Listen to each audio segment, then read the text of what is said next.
नवरात्रे में जो शिव महापुराण की कथा शुरू हो रही है, नवरात्रे में जो शिव महापुराण की कथा को हम श्रवण करने के लिए बैठे हैं, इसमें हमारा एक संशय और मिटना चाहिए कि भारत की भूमि पर जब मां आद्य शक्ति की स्थापना होती है, मां जगतजननी को जब विराजमान किया जाता है, या चैत्र नवरात्रे में, शरदीय नवरात्रे में, आषाढ़ी नवरात्रे में,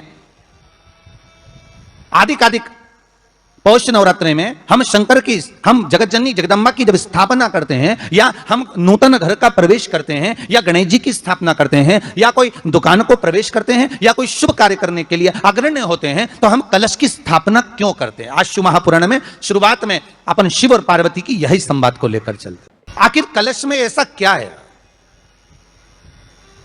कलश के अंदर आखिर ऐसा क्या विराजमान है कि 33 कोटि देवता उस कलश के अंदर आकर बैठ जाते हैं? महाराज,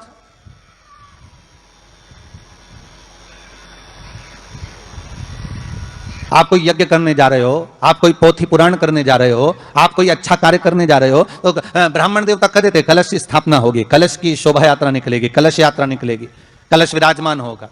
और शिव महापुराण की कथा कहती है महाराज, भगवान औघड़दानी शंकर स्वयं आद्य शक्ति जगदम्बा से कहते हैं कि जगदम्बा तू क्या चाहती है बोल। तो जगतजननी जगदम्बा कहती है कि जहां मैं हूं वहां शंकर है, ये आपने कह दिया, पर जहां शंकर है वहां पार्वती का होना जरूरी है। उसके लिए सिद्ध करने के लिए एक स्थान ऐसा बनाया जाए जहां पर शंकर विराजमान है और शंकर के साथ पार्वती विराजमान है। तो शिव जी ने कहा, पार्वती उसके लिए मैं तुझे एक सुंदर कलश का निर्माण कर देता हूं।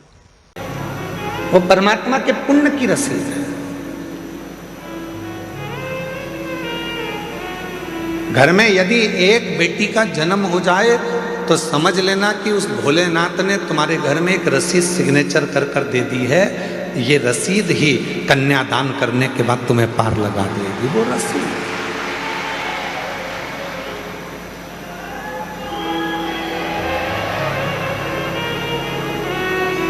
दक्ष प्रजापति के घर में 60 कन्याओं का जन्म हो गया, एक कन्या और मां जगतजननी दुर्गा भवानी से मांग रहे हैं। और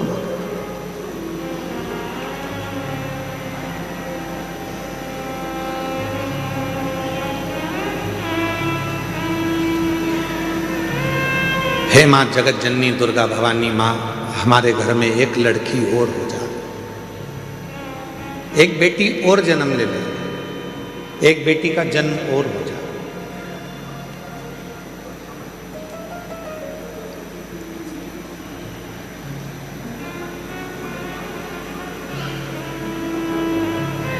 देवी जी ने पूछा, जगतजननी दुर्गा भवानी ने पूछा कि तुम्हारे घर में इतनी लड़कियां हैं,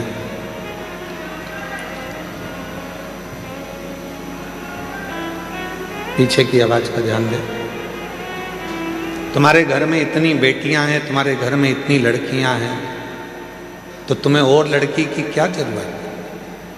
तो दक्ष प्रजापति ने मां जगतजननी दुर्गा भवानी से कहा, मां एक कन्यादान करने पर हजारों अश्वमेध यज्ञ का फल प्राप्त हो जाता है, 2 कन्यादान करने पर सोम यज्ञ का फल प्राप्त हो जाता है, 3 कन्यादान करने पर इंद्र का सिंहासन प्राप्त हो जाता है, 4 कन्यादान करने पर हमें सर्वोत्तम यज्ञ का फल प्राप्त हो जाता है।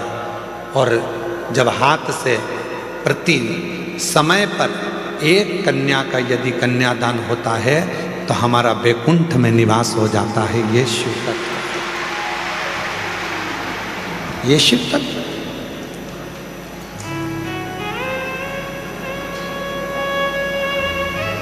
एक बेटी और दे दो।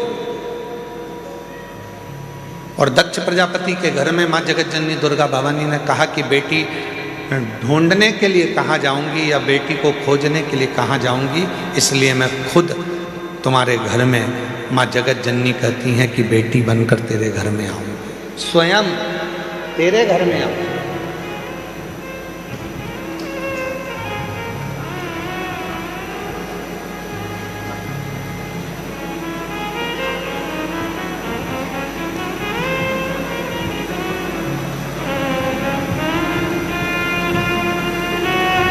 लोग कहते हैं बेटी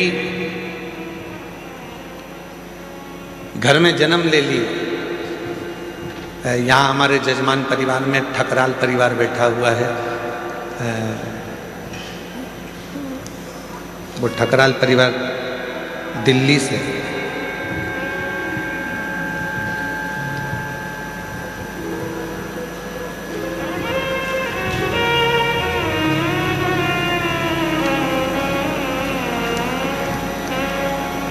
इस बेटी से एक हिम्मत लेना चाहता हूं। कहाँ बेटी है बेटा? ये बेटी है। इस बेटी से एक हिम्मत लो।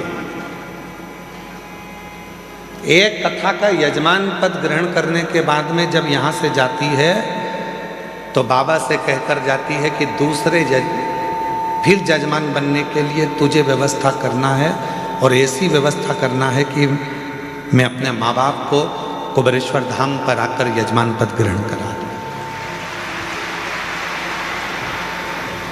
नौकरी कर। कल एक डबरा के अधिकारी जी ने प्रश्न किया, डबरा में पूर्व गृह मंत्री श्री नरोत्तम मिश्रा जी के यहाँ कथा चल रही थी, तो वहाँ एक अधिकारी ने, वहाँ के अच्छे अधिकारी ने एक प्रश्न किया कि गुरुजी,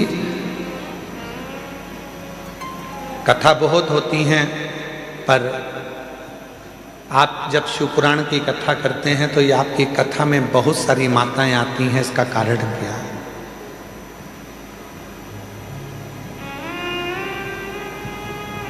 इसका कारण क्या है? हमने कहा इसका केवल एक कारण है, ये हमको सुनने के लिए नहीं आती है। ये जब भी कथा के पंडाल में आती हैं तो ये सोचकर आती हैं कि मेरा भोले बाबा कुछ कहने वाला है, शंकर जी कुछ कहने वाले हैं, और शिव जी उस कथा को कहेंगे और मैं उस कथा को सुनूंगी, और जो वाणी निकलेगी वो मेरे लिए कल्याणप्रद होगी,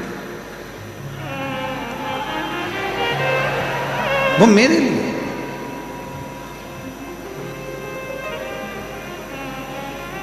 एक लड़की की सर्विस नहीं लग रही थी, एक माँ बाप पत्र है,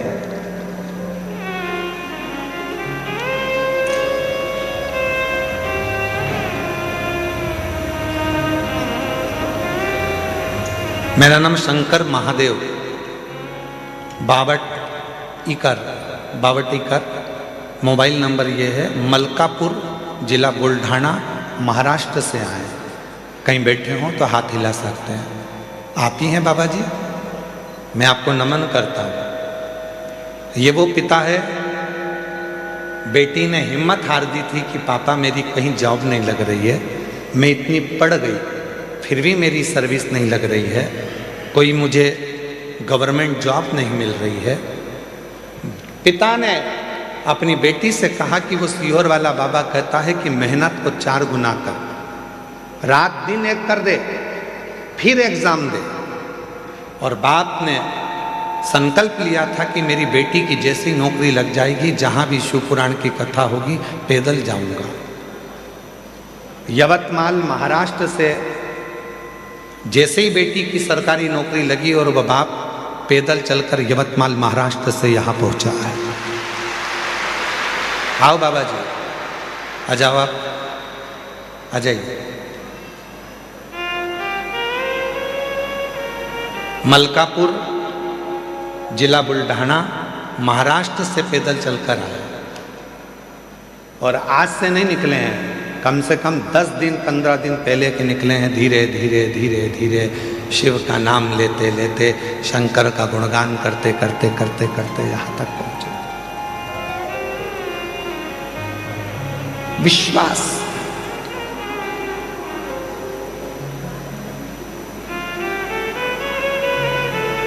किसको सुनने के लिए आए हो आप? सीहोर वाले बाबा को तो टीवी पर भी सुन लेते हो, सीहोर वाले महाराज को तो, और सीहोर वाला महाराज तो आपसे मिलता तक नहीं है। इसीलिए आप लोग कथा के मंडप में भी आते हो, कुबेरेश्वर धाम पर आरती होती है तो उसमें सम्मिलित हो जाते हो कि किसी ना किसी रूप में दृष्टि तो पड़ जाएगी, मिल तो जाएंगे, देख तो लेंगे। और दया की ना होती जो आदत तुम्हारी, तो सुनी ही रहती अदालत तुम्हारी। जो गरीबों के दिल में दया तुम ना पाते, तो किस दिल में होती इबादत तुम्हारी। ये तो उसकी कृपा है, ये उसकी करुणा है, ये उसकी दया है।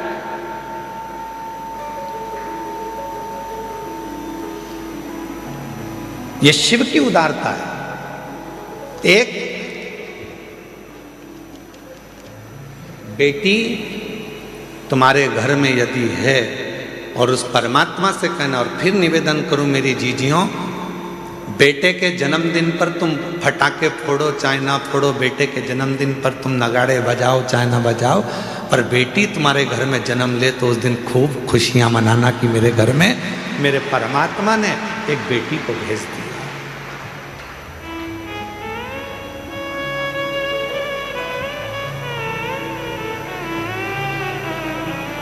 आज की बेटियां कोई साधारण नहीं है।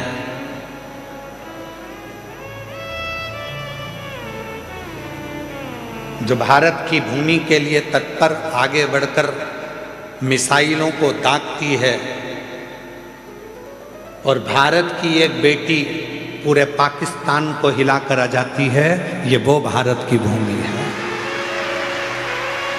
ये वो भारत की भूमि है जिस भारत की भूमि पर बेटियों का सम्मान है, जिस भारत की भूमि पर बेटियों का आदर है, जिस भारत की भूमि पर बेटी को कन्या रूपी रतन कहा जाता है, जिस भारत की भूमि पर बेटी को हमारे यहाँ एक माणिक रतन कहा जाता है, जिस भारत की भूमि पर बेटी को सम्मानता का भाव दिया जाता है, ये वो भारत की भूमि है।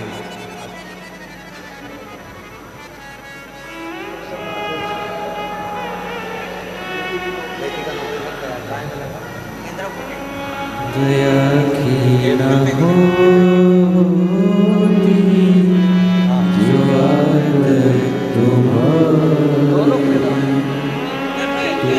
श्री शिवाय नमस्तुभ्यम। आप सभी को नवरात्रि की ढेर सारी शुभकामनाएं, और ऐसे ही कथा सुनने के लिए चैनल को सब्सक्राइब करें। इस पिता के लिए जोरदार ताली बजाओ। बेटी का जॉब लगा तो यवतमाल महाराष्ट्र से पैदल चलता चलते कुबेरेश्वर धाम।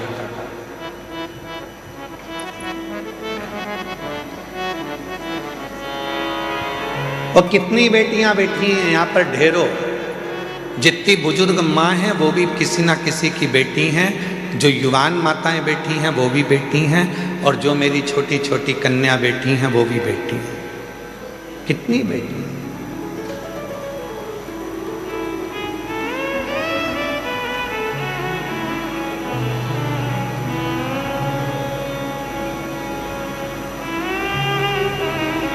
अभी भोपाल में एक सम्मेलन था, उस सम्मेलन में हम गए थे, तो उसमें हमसे पूछा गया कि आप राष्ट्र को अगर उज्जवल देखना चाहते हैं तो क्या देखना चाहते हैं?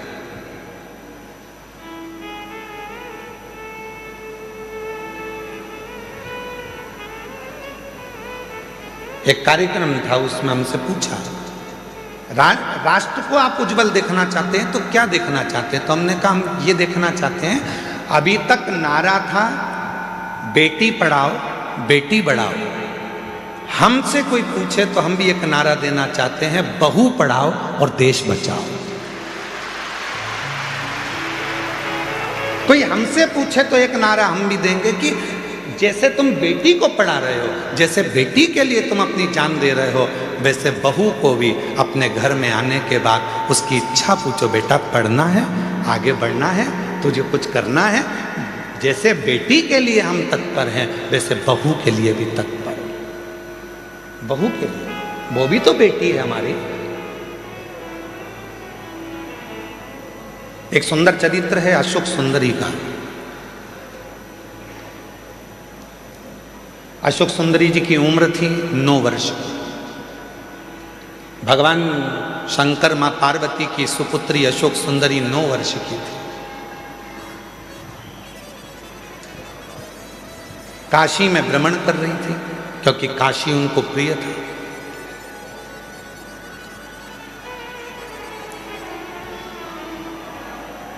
अशोक सुंदरी जी को काशी बड़ा प्रिय था।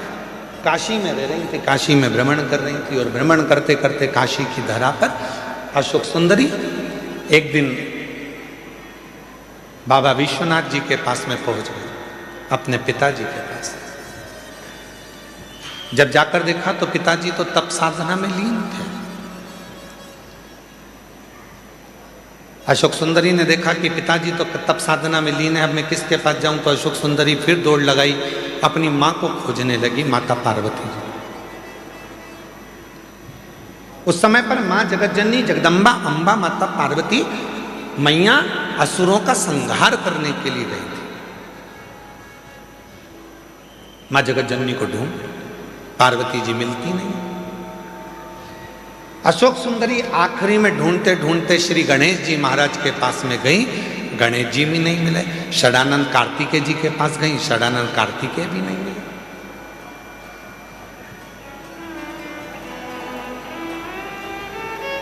बहुत ढूंढा अशोक सुंदरी जी ने, ना पिताजी मिल रहे हैं, ना माँ मिल रही है, ना गणेश जी मिल रहे हैं, ना कार्तिकेय जी मिल रहे हैं।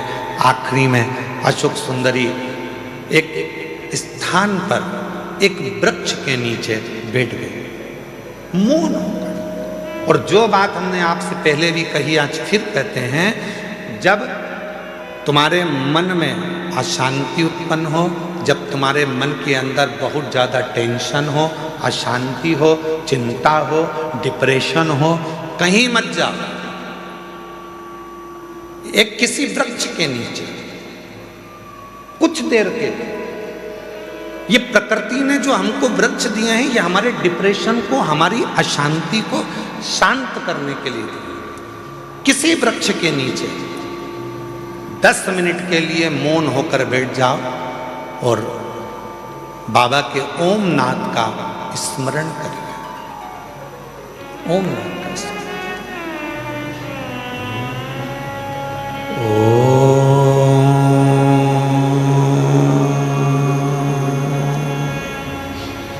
जब हम ओम नाद का स्मरण करते हैं किसी वृक्ष के नीचे बैठकर, तो प्रकृति के देव भगवान देव अधिदेव महादेव हमारे ऊपर दृष्टि देते हैं, हमें देखते हैं।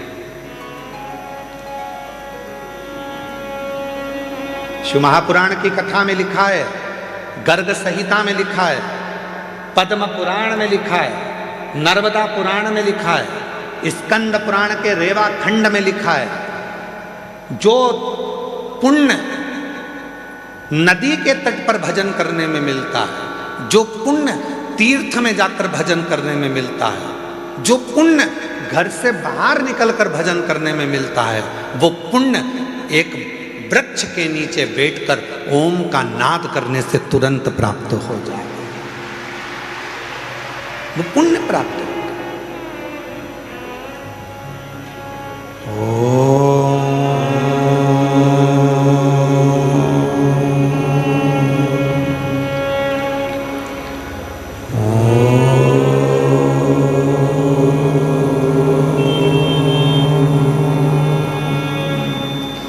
एक नाद शिव से मिलने का।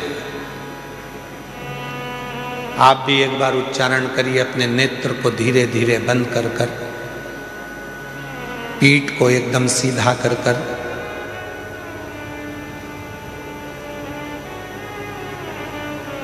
दोनों भुकुटियों का स्मरण मध्य बिंदु में कर कर,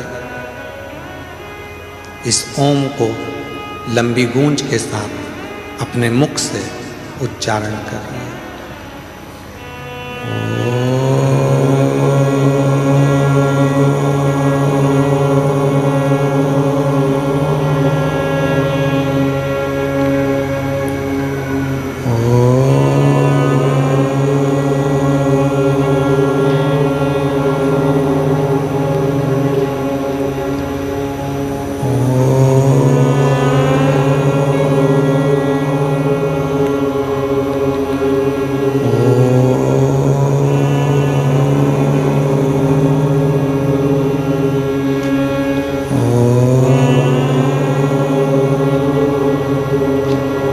धीरे धीरे नेत्रों को खोलिए,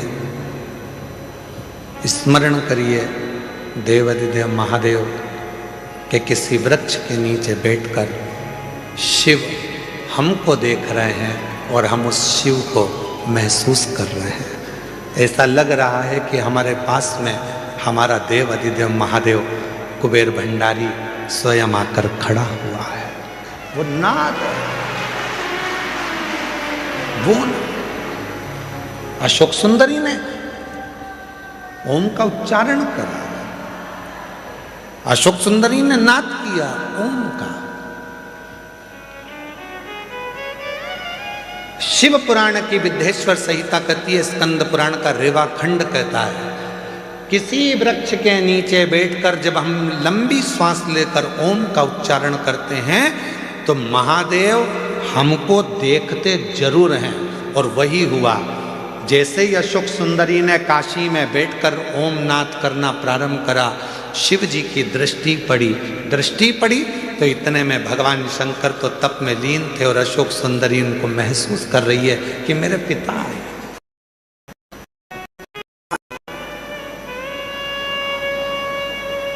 अशोक सुंदरी ने,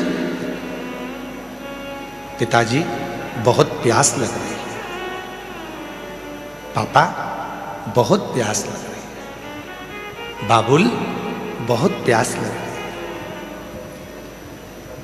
जिंदगी में यदि किसी बाप बेटी का प्रेम देखना है, जीवन में किसी पिता और पुत्री का प्रेम देखना है तो दो जगह पर देखिएगा। एक देखिए देवाधिदेव महादेव और अशोक सुंदरी का प्रेम, और दूसरा देखिए नरसिंह मेहता और नानी भाई का प्रेम। दोनों संबंध क्या है, रिश्ते क्या है, नाते क्या है, एक बाप और बेटी का स्नेह क्या होता है, ये शिव पुराण बता सकता है। एक बाप और बेटी का स्नेह क्या होता है, ये शिव पुराण बता सकता है।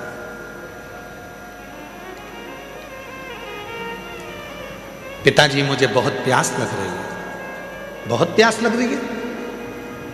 पिताजी तो तप में लीन थे, कुछ बोले नहीं है, बस प्रकट हो गए, बोले कुछ नहीं, केवल प्रकट हुए। बहुत तेज प्यास लग रही है पिताजी। पिताजी कुछ नहीं बोले। थोड़ी देर बाद अशोक सुंदरी ने देखा कि मेरे पिताजी की जटा में से टप टप टप टप करते हुए जल बह रहा था। अशोक सुंदरी को लगा कि गंगा मैया सिर पे है तो वो पानी बहा रही है, मैं क्यों ना इस जल को पी लूं। और तुरंत अशोक सुंदरी ने पिताजी के कंधे पर जाकर लिपट गई और लिपट कर अशोक सुंदरी ने अपने मुख को ऊंचा करा और शिव जी की जटा से, भगवान शंकर की जटा से जो बूंद बूंद जल टपक रहा था उसको अशोक सुंदरी ने पीना प्रारंभ कर दिया।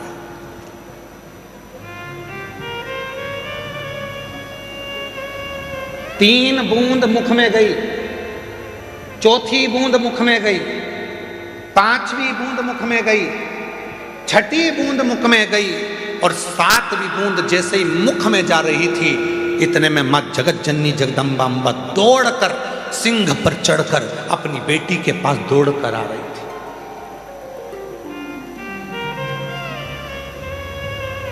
जगत जननी जगदम्बा अम्बा दौड़कर, सुंदरी सुंदरी सुंदरी सुंदरी अशोक सुंदरी सुंदरी सुंदरी, क्या बोल रहे। शिवजी ने देखा कि पार्वती जी इतनी जल्दीबाजी में कहां से आ गई। तो पार्वती जी को देखकर शंकर भगवान तुरंत पूछा, क्या हो गया पार्वती, जो तुम इतनी चिल्लाती चिल्लाती अशोक सुंदरी सुंदरी सुंदरी अशोक सुंदरी सुंदरी सुंदरी अशोक सुंदरी करती हुई आ रही हो, क्या हुआ। अरे वो अशोक सुंदरी तुम्हारे पीछे बैठी है, उसको प्यास लग रही थी, पानी नहीं मिला, तो वो तुम्हारे शीश से जो बूंद बूंद जल टपक रहा है ना, उसको पी रही है।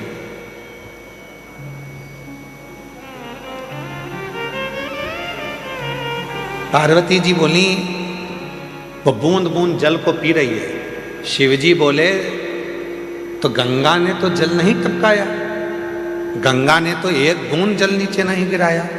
पार्वती ने पूछा, वही तो मैं बोल रही हूं कि गंगा तो आपकी जटा में बंद पड़ी हुई है, वो बूंद बूंद जल जो टपक रहा है वो जल नहीं है, तुम्हारे गले में जो वासुकी नाग पड़ा हुआ है, उस नाग का जहर वो उगल रहा था, वो उगला हुआ जहर मेरी बेटी के कंठ में जा रहा था।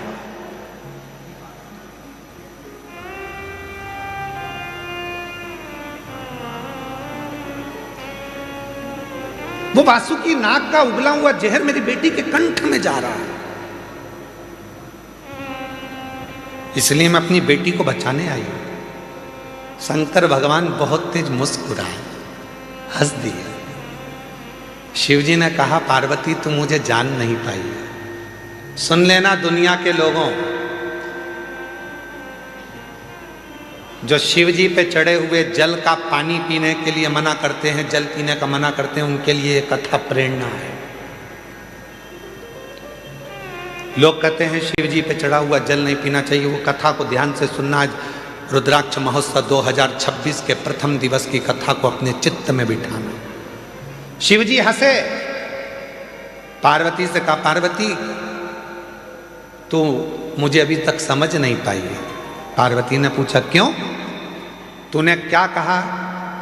मेरे जटा से बाल में से पानी टपक रहा था और अशोक सुंदरी पी रही थी, और वासुकी नाग ने जहर उगला था, वो जहर अशोक सुंदरी के मुख में चला गया था। अरे पार्वती तो मुझे समझ नहीं पाई है। पार्वती अगर जहर भी मुझ पर चढ़ जाता है तो वो भी अमृत बन जाता है, तो कब समझेगी?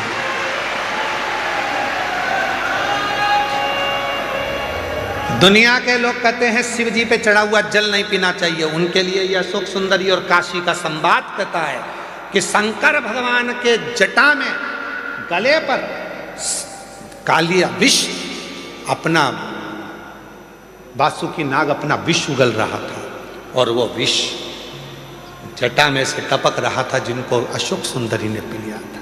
पार्वती तू मुझे समझी नहीं है।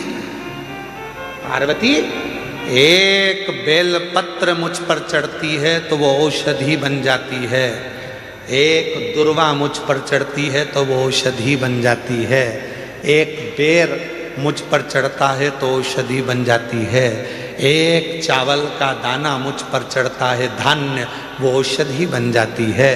अरे पार्वती जो जल मुझ पर चढ़ता है वो भले कैसा भी हो, वो मेरे ऊपर चढ़कर गंगा जल जैसी औषधि बनकर सुख प्रदान कर देता है, औषधि देता है। अब दुनिया के लोग बोलते हैं कि गुरुजी जल नहीं पीना चाहिए, तो दुनिया के लोग तो ये भी कहते हैं कि जल मत पियो, भले मदिरा पी लो।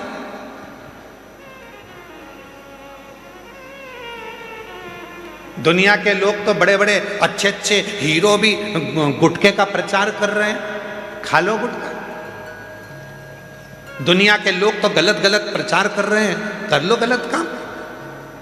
नहीं,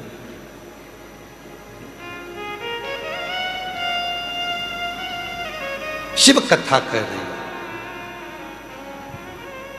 भगवान देव अधिदेव महादेव पर। हम तो यहां तक कहेंगे, डबरा की कथा में कहा था, आज फिर कह रहे हैं, 3 दिवसीय डबरा की कथा में कहा था, यदि तुम्हारे पास में देने के लिए शिव जी के कुछ भी नहीं है, कुछ भी तुम्हारे पास में नहीं है मेरी जीजियों, मेरे जीजाओं, मेरी बेटियों, मेरे बेटाओं, क्योंकि भगवान शंकर प्रकृति के देवता हैं। शिव जी को ना तुम्हारा धन चाहिए, ना वैभव चाहिए, ना दौलत चाहिए, ना तुम्हारी सत्ता चाहिए। शंकर भगवान को देने के लिए कुछ भी नहीं है, तो बस उसको दर्शन कर लो, नेत्रों से निहार लो, उस शिवलिंग का दर्शन करो, वो तुमको सुख देगा, सुख देगा।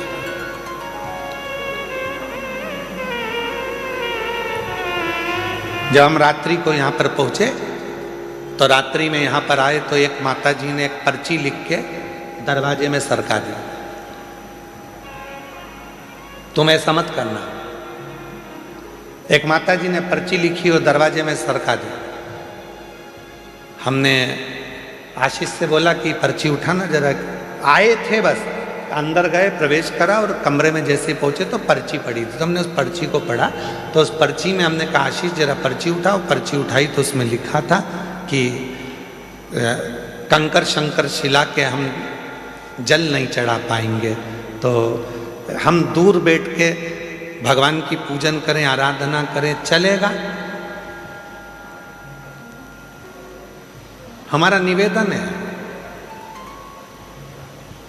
लाइट चाहते हो तो डीपी के पास जाने की जरूरत नहीं है, कनेक्शन तुम्हारे पास में है। तुम जहां बैठकर कंकर शंकर की धरा पर उस शिव को याद करोगे, वो वहीं आकर दर्शन देगा। जहां तुम बैठे हो, जहां तुम हो, शिव महापुराण की कथा केवल एक ऐसी कथा है कि सीहोर वाला बाबा तो दिखता ही नहीं है, सीहोर वाला महाराज नजर भी नहीं आता, लोग कहाँ कहाँ बैठे हुए हैं उनको दिखेगा नहीं। आएंगे, कथा सुनेंगे, बाबा को प्रणाम करेंगे, कंकर शंकर पूजन करेंगे, दिल से प्रार्थना करेंगे और बाबा उन पर कृपा कर देते। एक पत्र है एक बेटी का, आज सारे पत्र बेटियों के ही हैं। एक वकील बेटी का पत्र है, वकील है,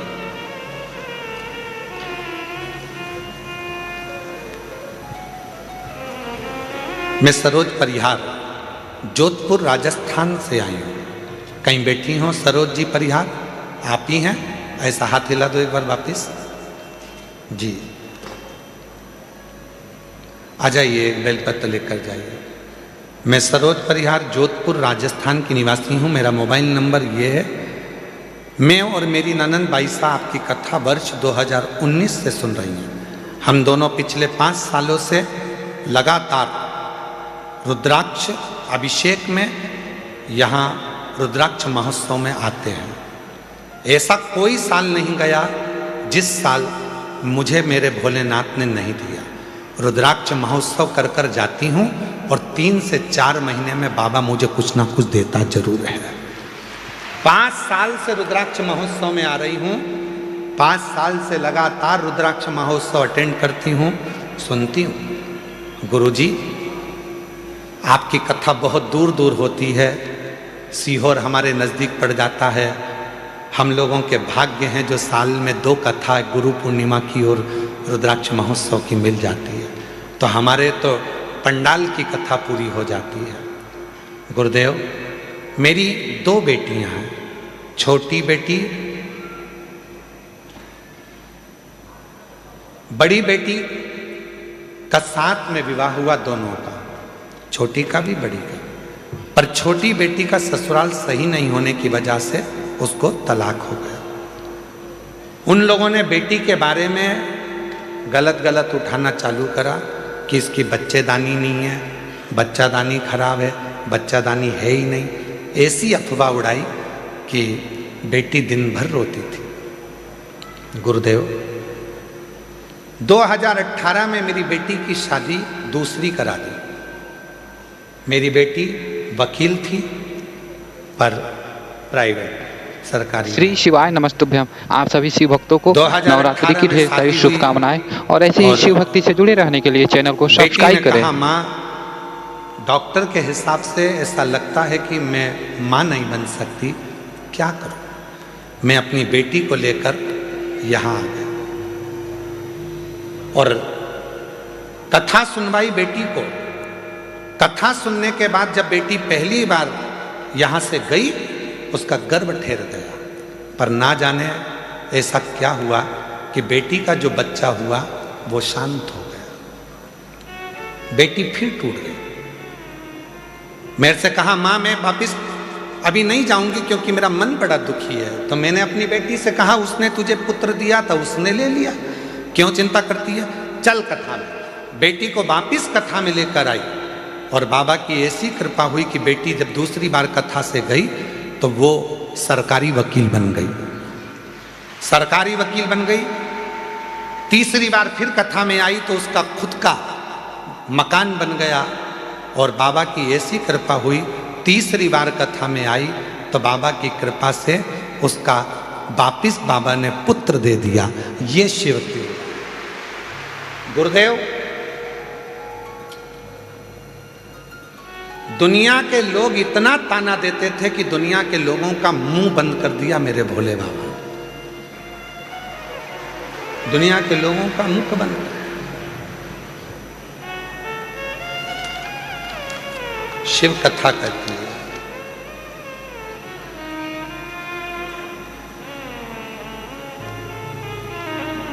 हमने हमारा जो बच्चा हुआ है, बेटी का लड़का, उसका नाम दुनिया बहुत सारे महाराजों ने बताया, इससे नाम रखना, उससे नाम रखना, पर हमने तो सीहोर वाले कुबेरेश्वर बाबा के नाम पे ही उसका नाम कुबेर सिंह सोलंकी रखा है। हमने उसका नाम कुबेर सिंह।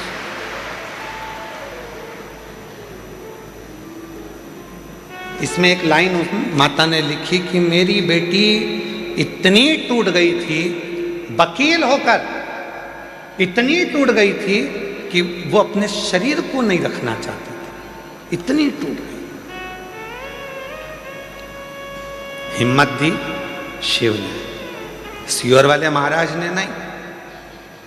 और फिर निवेदन है, तुम सियोर वाले महाराज के चक्कर में पड़ना भी मत, बिल्कुल भी। तुम चक्कर में पड़ना वो कुबेरेश्वर बाबा के, तुम चक्कर में पड़ना वो काल अधिपति महाकाल के, तुम चक्कर में पड़ना वो विश्वनाथ के, हमारे नहीं। तुम्हारे चक्कर में हम बाहर नहीं निकल पाते हैं। कहा है सोमानी जी, सही है कि तुम सबके चक्कर में हम बाहर नहीं निकल पाते। कभी मन भी करता है कि इतना बड़ा मेला लगा हुआ है, इतनी बड़ी मेला चल रहा है, चलो थोड़ी देर भोजनशाला चलकर देख लें, सबसे मिल लें। वो मिलना तो गया, तुम्हारी भोजन की थाली रख रख के तुम सब वहाँ इकट्ठे हो जाते हो, और हमको डर लगने लगता है कि कहीं तुमको तकलीफ ना हो जाए।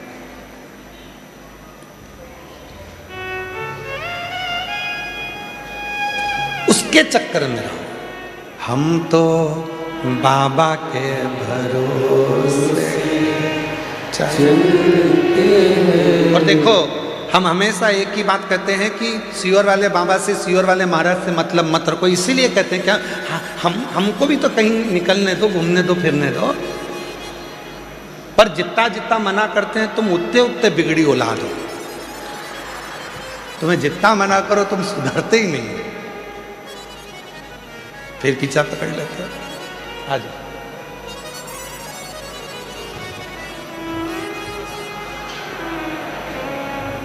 बाबा ने हमको चलना सिखाया, बाबा ने हम रोते नहीं, रोते नहीं, रोते नहीं, आंसू पोछो पहले, रोते नहीं, आंसू पोछो पहले,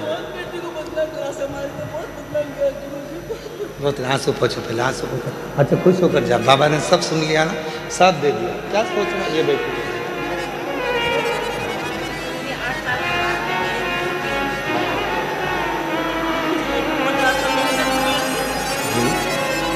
देखो पता है। हाँ। पहले आंसू पोछो, आंसू पोछो, अच्छे खुश होके जाओ। बाबा ने सब दे दिया ना, अब क्या सोचना उसका।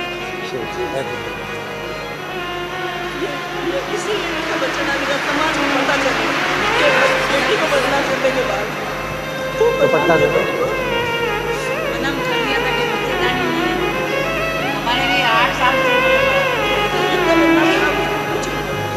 शिव। जी जी कह रही हैं कि बेटी को ऐसा कह दिया था कि बच्चेदानी नहीं, बच्चेदानी नहीं, तो पूरी समाज में बात फैल गई, उससे कोई शादी ना करे। आखिरी में उसने सोच लिया था कि शरीर नहीं रखूंगी। तब वो बहन अपनी बेटी को लेकर एक रुद्राक्ष उत्सव में यहाँ आ गई। बेटी कथा सुनी, बेटी की शादी हो चुकी थी। वहां पर भी उसको सम्मान नहीं मिल पा रहा था कि संतान ने बाबा ने दे दी।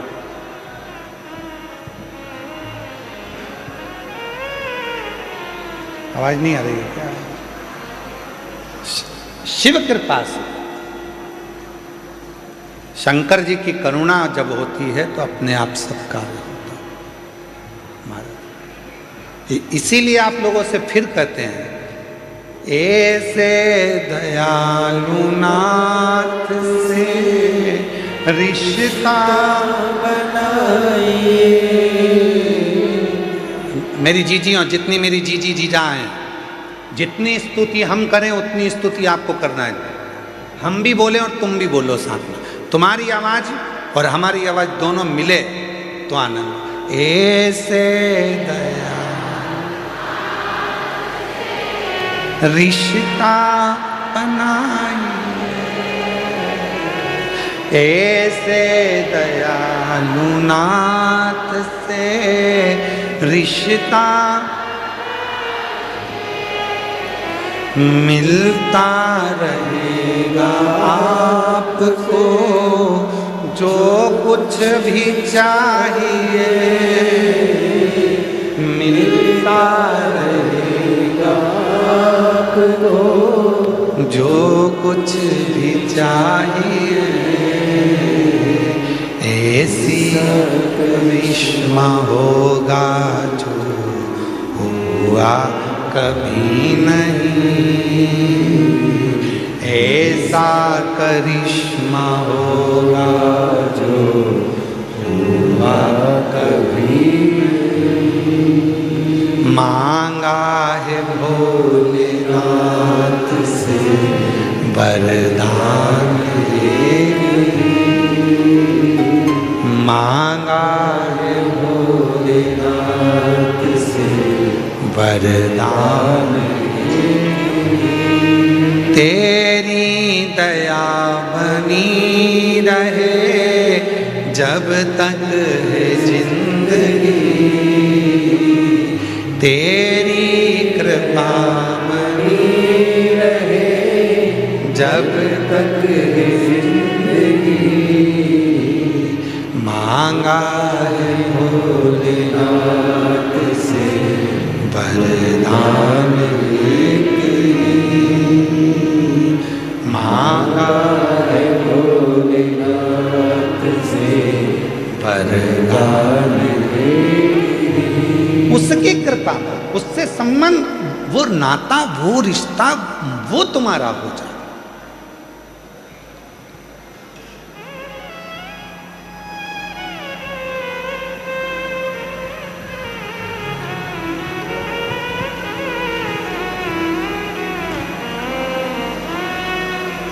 तीन चीजें हो सकता है लोगों को बुरा लग जाए, बोल दें, जम के तो बोलो, संभाल लोगे, ठीक है।